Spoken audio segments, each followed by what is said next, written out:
Hello Year 11s and welcome to this second video in our series of 4 videos on criminal sanctions.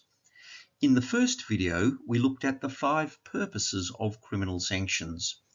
In this video we look at imprisonment and the extent to which it is able to achieve each of these 5 purposes. There are 4 things that you need to do while you're watching this video. The first thing is to take the very best Cornell notes that you can. The second thing is to use the pause and rewind functions. Use the pause function if you need to stop this video so that you can take notes. Use the rewind function if you've missed out on any information and you need to go back over that information.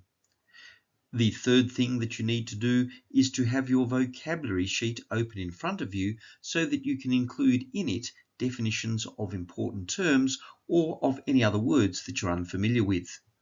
And the fourth thing that you need to do is to have your summary books open in front of you. As we go through this video, I will give you some guidance as to what you should include in your summary books. Once you've finished watching and taking notes on this video, make sure that you read the pages from the textbook referred to on this slide. And if you find any additional information in that reading that you think is useful, then please supplement your Cornell notes with that additional information. Well, let's get started then. On this slide, I've set out the 2 learning intentions for this video. Make sure that you write these learning intentions down in your Cornell notes. Our first learning intention is that you should be able to describe imprisonment and its purposes. Our second learning intention is that you should be able to discuss the ability of imprisonment to achieve the purposes of criminal sanctions. Let's start with our first learning intention, that is, that you should be able to describe imprisonment and its purposes. The main purposes of imprisonment are to punish the offender, to discourage the offender from committing further offences in the future, that is, specific deterrence, to discourage other members of the community from committing similar offences, that is, general deterrence, to show the court's disapproval of the offender's behaviour, that is, denunciation, and to protect the community from the offender. To understand the effectiveness of imprisonment in achieving these purposes, as well as the purpose of rehabilitation, you first have to understand what imprisonment entails. Imprisonment is a custodial sentence. A custodial sentence is a sentence which involves the offender being deprived of their freedom by being locked in a prison. Look down the left-hand side of your vocabulary sheets, find the term custodial sentence and write this definition in there. In the next slides, I will explain how imprisonment achieves its main purposes, that is, punishment, specific deterrence, general deterrence, denunciation, and community protection. As part of doing this, we will look at the different types of prison sentences that a court can impose on an offender. Perhaps the most obvious purpose of imprisonment is to punish the offender. Where an offender is sentenced to a term of imprisonment, they are punished in a number of ways. First, imprisonment deprives the offender of their freedom. The offender is locked up and is not just free to go shopping, go out for dinner, go on a holiday, meet up with friends, and do all of the other activities that we enjoy and take for granted. Second, imprisonment separates the offender from their family and friends. Visiting hours are limited and so might be just 1 hour per week. Third, imprisonment may result in the offender suffering from physical and/or psychological harm. Prison is a tough environment where prisoners are often hurt by other prisoners or else live in fear of being hurt. And fourth, imprisonment results in the offender having a criminal record. This can make it difficult for the offender to obtain a job on their release. Now, When an offender commits a crime, they will often actually commit a number of offences. For example, if an offender robs a bank, then the offender will have committed the offence of robbery. But if the offender has a gun that they take with them into the bank and they seriously wound one of the people in the bank by shooting that person so as to persuade the bank staff to hand over the money from the bank safe, then the offender will also have committed the offence of intentionally causing serious injury to the wounded person. In addition, if the offender points their gun at the 4 other people in the bank, then the offender will have committed the offence of assault on each of those 4 people. And if the offender runs from the bank, hops in their getaway car and crashes into another car as they speed away from the bank, then the offender will have committed the further offence of dangerous driving. In such a case, the judge will typically sentence the offender to concurrent sentences. Concurrent sentences are prison sentences that are served at the same time. Look down the left-hand side of your vocabulary sheets, find the term concurrent sentences and write this definition in there. What this means is that the judge imposes a term of imprisonment for each of the different offences that the offender has committed, but then orders that those sentences are to be served at the same time. In effect, this means that the offender will only be in prison for the length of the longest sentence that is imposed for any one of the offences. Let's assume that, in our bank robbery case, the judge sentences the offender to 6 years in prison for the charge of bank robbery, 8 years in prison for the charge of intentionally causing serious injury, 2 years in prison for each of the 4 charges of assault, and 5 years in prison for the charge of dangerous driving.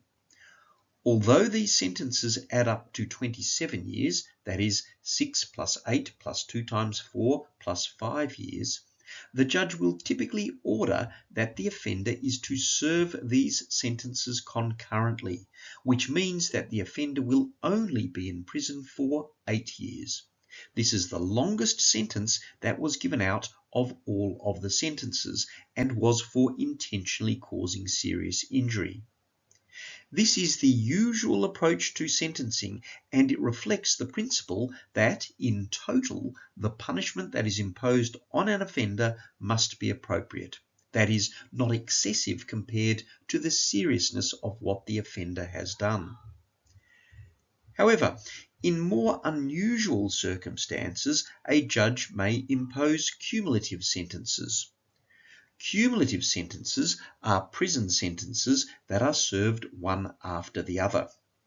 A judge will generally impose cumulative sentences on an offender if the offender is a serious reoffender. That is, if the offender has previously served a term of imprisonment for drug, sexual, or violent crimes, and subsequently that offender is convicted of either another similar offence or has committed an offence while on bail or parole. Look down the left-hand side of your vocabulary sheets, find the term cumulative sentences and write this definition in there. So, for example, assume that when our bank robber is released from jail, he commits another bank robbery, this time seriously injuring 2 people by shooting them. When the bank robber comes up for sentencing for this second bank robbery, the judge is likely to impose cumulative sentences on the bank robber for the charge of bank robbery and the 2 charges of intentionally causing serious injury. This is because the bank robber is a serious reoffender, as he has previously been in prison for the violent offences that he committed when robbing a bank the first time. What this means is that if the judge sentences the offender to 6 years in prison for the charge of bank robbery and 8 years in prison for each of the 2 charges of intentionally causing serious injury, then the offender will be in prison for 6 plus 8 plus 8 equals 22 years. Cumulative sentences are a very good example of a type of prison sentence that is used to punish an offender. The offender has not learned their lesson from being imprisoned previously. They've gone out and committed yet another serious crime, and so the judge punishes them more severely for this second serious crime by imposing cumulative sentences rather than concurrent sentences, so that the offender spends a longer time in prison than they otherwise would. Another key purpose of imprisonment is deterrence. As I've already said, imprisonment has a number of adverse consequences. A person who is imprisoned is deprived of their freedom, they are separated from their family and friends, they may suffer from physical or psychological harm, and they will get a criminal record which can make it difficult for them to obtain a job on their release. These adverse consequences are intended to discourage the offender from committing further offences. That is, imprisonment is intended to achieve specific deterrence and to discourage other members of the community from committing similar offences to the offence committed by the offender. That is, imprisonment is intended to achieve general deterrence. However, remember what I said in the first video on the purposes of criminal sanctions. You need to be very careful in the language that you use when you are talking about deterrence. While imprisonment achieves the purposes of punishment and deterrence in the same way, that is, through the adverse consequences of imprisonment that I've just described, you must use the language of discouraging, not the language of punishment, when you are explaining how imprisonment achieves the purpose of deterrence. Imprisonment can also be used to achieve the purpose of denunciation. Where a criminal offence is punishable by imprisonment, then the maximum term of imprisonment for that offence will be set out in a statute, that is, legislation that has been made by Parliament. The maximum terms of imprisonment that apply to different criminal offences are intended to reflect the seriousness of those offences. So, for example, rape is considered to be a particularly serious criminal offence and is therefore punishable by a maximum term of imprisonment of 25 years. However, a court will only impose the maximum term of imprisonment on an offender for an offence where the offence that the offender has committed is one of the worst examples of that offence. To give you an example, in the case of murder, the maximum term of imprisonment is life. However, a judge will only impose a life sentence on an offender who's been convicted of murder where that murder is particularly heinous. For instance, as where the murder was committed in cold blood or was committed in front of children. The maximum terms of imprisonment for crimes in Victoria range from 6 months for a level 9 offence, that is a less serious offence, right up to life imprisonment for a level 1 offence, that is murder. The imposition of the maximum term of imprisonment for an offence or of a term of imprisonment that is close to that maximum is a very good example of a type of prison sentence that is used to denunciate an offender's behaviour. This is because it clearly shows the court's disapproval of what the offender has done. A final main purpose of imprisonment is to protect the community from the offender. Imprisonment achieves this purpose because, while the offender is in prison, the offender is not in a position to harm society by committing further offences. A very good example of a type of prison sentence that is used to protect the community is the indefinite sentence. An indefinite sentence is a prison sentence that has no maximum term and which a court may impose for very serious offences such as murder, manslaughter, kidnapping, armed robbery, and rape, where the court believes that the offender is a serious danger to the community. Look down the left-hand side of your vocabulary sheets, find the term indefinite sentence, and write this definition in there. A judge may only impose an indefinite sentence on an offender who has committed a very serious offence where the judge believes that the offender is a serious danger to the community. In deciding whether such an offender is a serious danger to the community, the judge will take into account the offender's character, history, age, health and mental condition, and the nature and gravity of the offence that they have committed. Where a judge sentences an offender to an indefinite sentence, then, although the sentence has no maximum term, that is, although the offender can be kept in jail indefinitely, the judge must set a nominal sentence for the offender. A nominal sentence is a bit like a minimum sentence. For example, suppose a person is convicted of murder and the judge believes at the time of sentencing that the offender is a serious danger to the community. Then, in that case, the judge can sentence that person to an indefinite sentence. However, the judge must set a nominal sentence of, say, 30 years. The significance of the nominal sentence is that when the nominal sentence expires, that is, when the 30 years comes up, the offender is entitled to apply to the court to have the indefinite sentence discharged. That means that the offender is entitled to apply to the court to be released from jail. At that time, the judge who deals with the offender's discharge application must discharge the indefinite sentence, that is, must order that the offender is released from jail, unless the judge is satisfied that the offender is still a serious danger to the community. However, if the judge is satisfied that the offender is still a serious danger to the community, so that the offender is likely to commit another very serious offence if they are released, then the judge must refuse the offender's discharge application and the offender will be returned to jail. If the offender is sent back to jail, then they can apply to the court every 3 years for their indefinite sentence to be discharged. And again, every time there's an application like that, the judge who deals with the offender's discharge application is required to discharge the indefinite sentence and order the release of the offender from jail unless the judge is satisfied that the offender is still a serious danger to the community. However, where the offender is released from jail, that does not mean that the offender is entirely free. Instead, where a judge discharges an offender's indefinite sentence, the offender is required to participate in a 5-year reintegration program.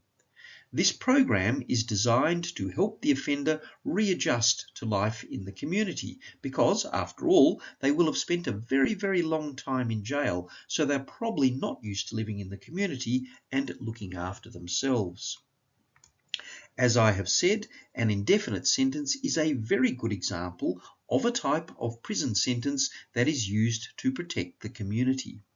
This is because where a dangerous offender has been given an indefinite sentence, the offender is kept in prison and away from the community for so long as the offender remains a serious danger to the community. You'll recall that our second learning intention requires you to be able to discuss the ability of imprisonment to achieve the purposes of criminal sanctions. In this table, I'm going to set out the points that you could make when you are discussing the ability of imprisonment to achieve the purposes of criminal sanctions. So make sure that you include this table in your summary books. You can see that I've set out each of the purposes of criminal sanctions across the top of this table. Let's turn first of all to punishment. Imprisonment is very effective in punishing an offender. This is because, as we've seen, imprisonment deprives the offender of their freedom and it separates them from their family and friends. In addition, prison is not a very nice place to be. Many prisoners suffer physical or psychological harm as a result of being locked up with other potentially violent offenders. And when an offender goes to prison, they will have a criminal record, which can make it very difficult to get a job when they are released. A particularly good example of a type of prison sentence that is used to punish an offender is cumulative sentences. Cumulative sentences are used where the offender has not learned their lesson from being imprisoned previously. They've gone out and committed yet another serious crime. As a result, the judge punishes the offender more severely for this second serious crime by imposing cumulative sentences rather than concurrent sentences so that the offender spends a longer time in prison than they otherwise would. In contrast, imprisonment is only moderately effective in achieving specific deterrence. It is certainly the case that the adverse consequences of imprisonment for an offender, which we've looked at in the context of punishment, will discourage many offenders from committing further offences on their release from prison because they will not want to risk being sent to prison again. However, as you'll see when we look at imprisonment and rehabilitation, around 37% of prisoners in Victoria return to prison within 2 years of being released.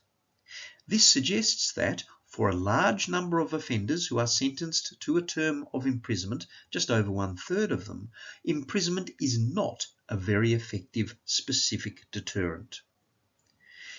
Imprisonment is, however, a very effective general deterrent, particularly if prison sentences are widely reported in the media. If the community at large can see that the courts are handing out fairly severe sentences of imprisonment for different crimes, then potential offenders in the community are going to be discouraged from committing those types of crimes. This is because they will not want to risk being imprisoned themselves and suffering from the adverse consequences of imprisonment that we've looked at in the context of punishment.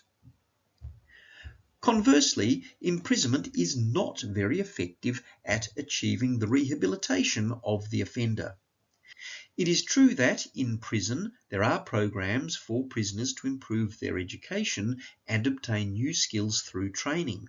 This can help them to get a job on their release from prison, which can assist in their rehabilitation. If an ex-prisoner is able to be employed, then they are less likely to resort to crime as a way of supporting themselves. However, the fact that there are high rates of recidivism, that is reoffending, by offenders who are released from prison does suggest that imprisonment is not very effective at rehabilitation. As I have said, around 37% of prisoners in Victoria return to prison within 2 years of being released. One reason is that if a person is sent to prison, they have a criminal conviction recorded against them. That is, they have a criminal record. This makes it very difficult for ex-prisoners to get a job because it is now extremely common for employers to check whether a person has a criminal record before employing that person, and many employers will be reluctant to hire someone who has been in prison. This creates a problem because if a person who has been in prison can't find employment, then they are more likely to reoffend. This might be because crime is a way of getting money to live on, or because they feel rejected by society and so decide to hit back at society by committing crimes. Another reason why imprisonment is not very effective at rehabilitating an offender is that in prison the offender associates with other criminals, so criminals become their friends, and that may continue when they are released from prison. If a person's friends are criminals, then that person is more likely to go on to commit further criminal offences, just like their criminal friends.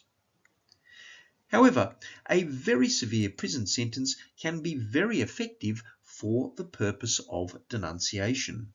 As I've said, where a court wants to show its disapproval of an offender's conduct, then it can do this by imposing a prison sentence that is at or close to the maximum term of imprisonment that can be imposed for the offence. This will typically be the case where the offence that the offender has committed is one of the worst examples of that offence. And finally, imprisonment is very effective at community protection while the offender is in prison because the offender is removed from society. They can no longer commit offences against society. A particularly good example of a type of prison sentence that is used to protect the community from an offender is an indefinite sentence.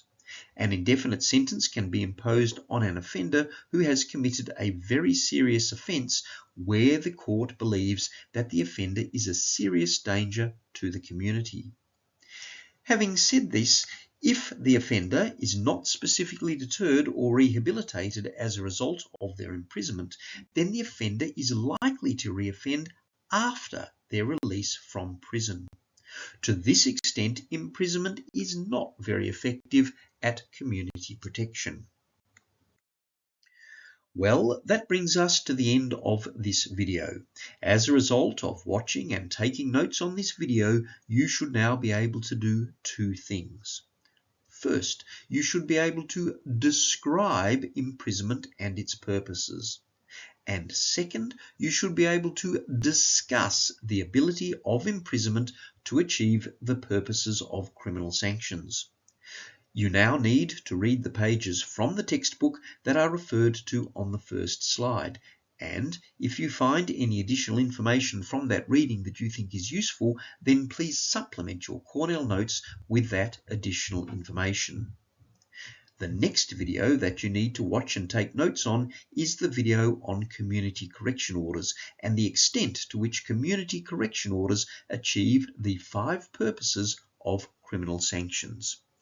Thank you very much for your attention.